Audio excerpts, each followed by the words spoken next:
Welcome back to the Pro Ticker Podcast, everybody. It's Tuesday morning, and you know what that means? It's time for our deep dive into some major financial news. That's right. We've got a stack of MarketWatch and Bloomberg articles to dig into today. So buckle up, because from what I'm seeing, we've got subscriber wars, market shockwaves, and even a little AI intrigue. Sounds like a wild ride. It does. So let's jump right in. MarketWatch is reporting that AT&T just crushed subscriber growth expectations. Like, seriously blew them out of the water. Oh, yeah. How so? They added a whopping 482,000 new postpaid phone subscribers. Wow, that's impressive. Right. Analysts were only predicting 443,000, so they exceeded expectations by a significant margin. That's interesting, especially considering how competitive the wireless market is these days. Yeah, and this comes right after Verizon also reported strong subscriber growth last week. So what do you think this tells us about the state of the wireless industry? Well, I think it shows that despite all the competition and promotions, there's still a lot of room for growth. I agree. Citi analyst Michael Rollins actually called it a non-zero-sum game, meaning that multiple companies can thrive in this market. Exactly. It's not like one company's gain is automatically another company's loss. Right.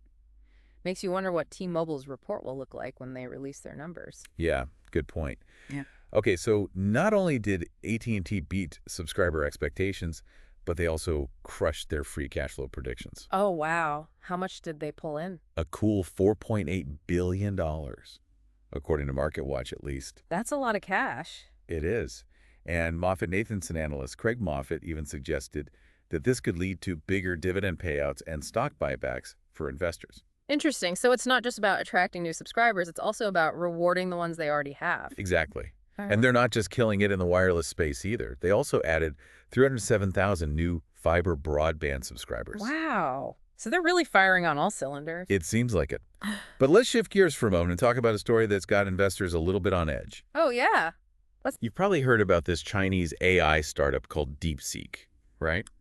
Vaguely ringing a bell. Well, they've developed this new AI model called R1 that's causing quite a stir in Silicon Valley. Why is that? Well, for starters, it's supposed to be just as powerful as the models using those super expensive NVIDIA chips. But here's the kicker. It's way cheaper to run. Oh, wow. So that's got to have NVIDIA sweating a bit. You bet MarketWatch and the Wall Street Journal both ran pieces about this, and investors are freaking out. I can imagine we're talking about a potential trillion-dollar shift in market value here. Exactly. Yeah. And analysts are scrambling to figure out what this means for the future of AI investment. Yeah, like Stacy Rasgon from Bernstein and Angela Zeno from CFRA both are trying to make sense of this new landscape. I actually read a quote from Mark Andreessen where he called this AI's Sputnik moment. Sputnik moment. What do you mean by that? Well, just like the launch of Sputnik in the 50s sparked the space race. DeepSeek's success is suddenly putting the spotlight back on software development and AI. I see. So it's not just about having the most powerful hardware anymore. It's about having the smartest algorithms. Exactly. And this brings up something that a couple of other analysts, Rob Arnott and Michael Reynolds, have been warning about. What's that? They've been talking about the dangers of crowded trades, especially in a sector as hot as AI. Ah, I see. So everyone rushes in expecting to make a killing, but then something like DeepSeek comes along and suddenly the whole game changes. Precisely.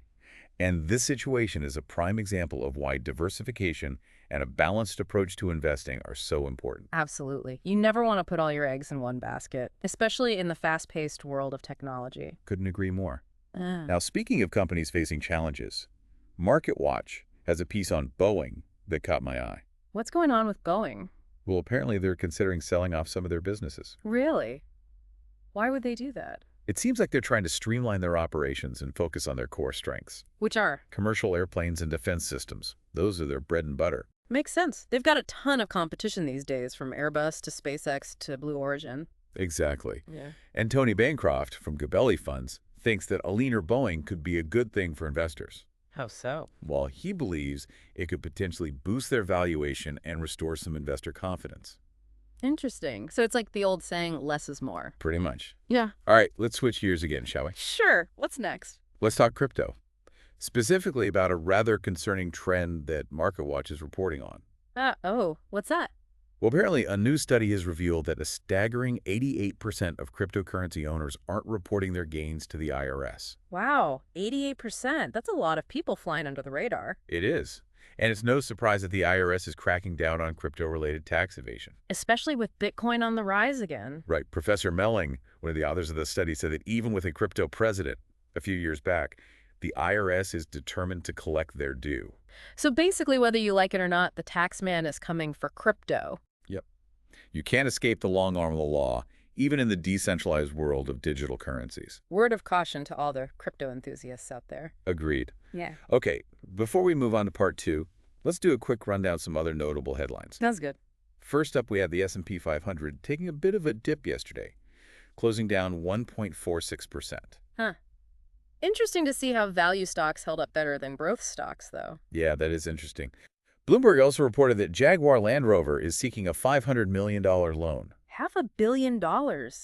That's a significant chunk of change. It is. And then there's the housing market, which is hitting levels we haven't seen since 2009. Oh, yeah.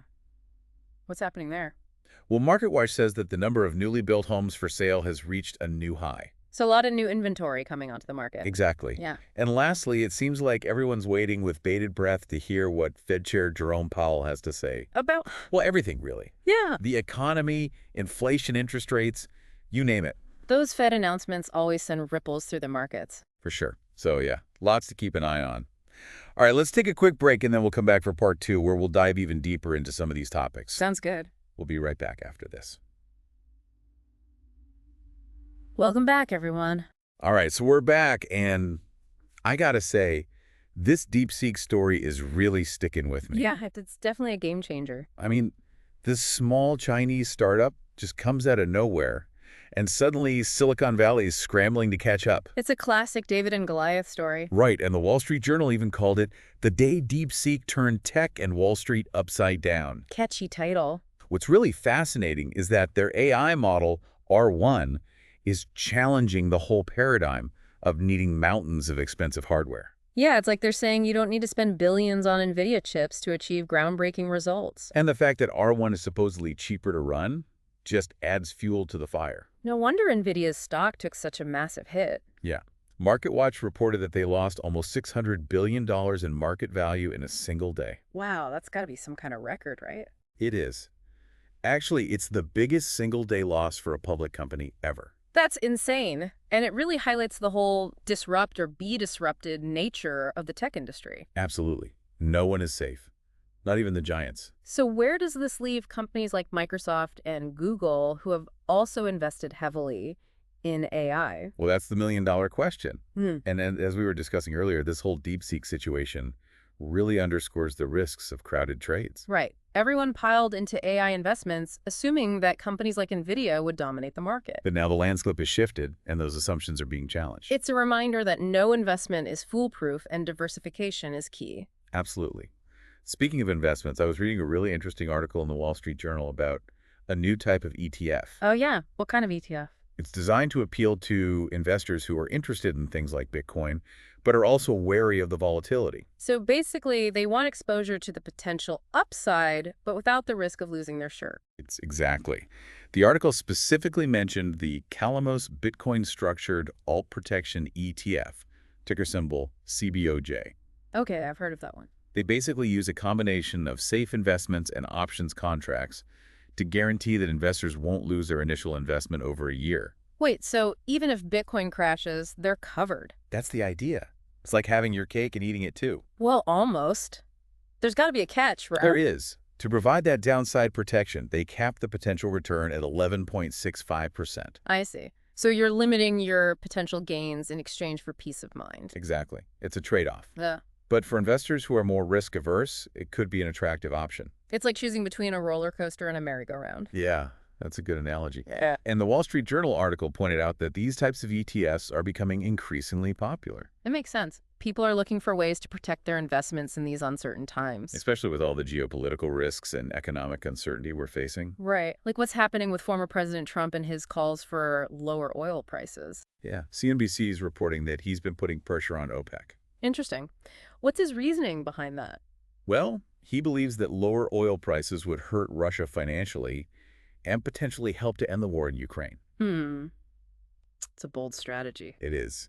And it remains to be seen whether OPEC will actually listen to him. Right. They have their own interests to consider. And rocking the boat could have unintended consequences. Exactly. Speaking of rocking the boat, President Trump has also been talking about imposing new tariffs. Oh no, not tariffs again. Apparently, he's considering tariffs on goods from the European Union, Canada, Mexico, and even China. Wow, that's a lot of countries. Yeah, and tariffs always add a layer of complexity to the global trade landscape. Not to mention, they often lead to higher prices for consumers. Exactly. And that can fuel inflation, which is already a major concern. Right. So it's a delicate balancing act. Absolutely. Yeah. And all of this is happening against the backdrop of the Federal Reserve's meeting this week. Yeah, everyone's on edge waiting to see what Jerome Powell has to say. Bloomberg even ran a piece highlighting how Powell's tone on inflation will be crucial for the markets. Those Fed announcements always have the power to move markets. For sure. Yeah. And to add to the mix, we also have a bunch of major companies reporting earnings this week. Oh yeah, like who? Microsoft, Meta, Tesla, Apple. Just to name a few. Those earnings reports will give us a good indication of how corporate America is performing. Exactly. So, yeah, there's a lot going on in the financial world right now. To say the least. But hey, that's what makes it so exciting, right? I guess so. Always something to keep us on our toes. All right, so we're back for the final stretch of our deep dive. Ready to tackle some more market movers. Absolutely. And I think it's time we acknowledge the elephant in the room, or rather the former president making waves. Yes. You're talking about President Trump and his recent pronouncements. The one and only CNBC is reporting that he's been urging OPEC to lower oil prices. Interesting tactic. What's his rationale there? Well, according to him, lower oil prices would weaken Russia's economy and potentially help bring an end to the war in Ukraine. It's a bold move for sure. But whether OPEC will actually heed his call is another question entirely. Right. They've been focused on maintaining price stability for years now. Caving to political pressure could throw a wrench in their plans. It's a delicate balancing act for them. And speaking of delicate balancing acts, President Trump has also been stirring the pot with talks of new tariffs. Oh, yeah. Those tariffs, always a hot button issue. It seems he's considering tariffs on a whole range of countries. The European Union, Canada, Mexico, even China. It's like he's itching for another trade war. Well, the markets certainly don't like uncertainty. And President Trump's trade policies are known for being, let's just say, unpredictable. That's one way to put it. And all of this is happening while the Federal Reserve is gearing up for its big meeting this week. Yeah, everyone's waiting with bated breath to hear what Jerome Powell has to say. Bloomberg even ran a piece highlighting how Powell's tone on inflation will be crucial for the markets. It's true. Those Fed announcements can send shockwaves through Wall Street. Investors want to know, will the Fed continue raising rates? Will they hit the pause button? Or will they hint at future cuts? So many possibilities. So much uncertainty. Exactly. And to make things even more interesting, we've got a whole slew of major companies reporting earnings this week. Oh, yeah.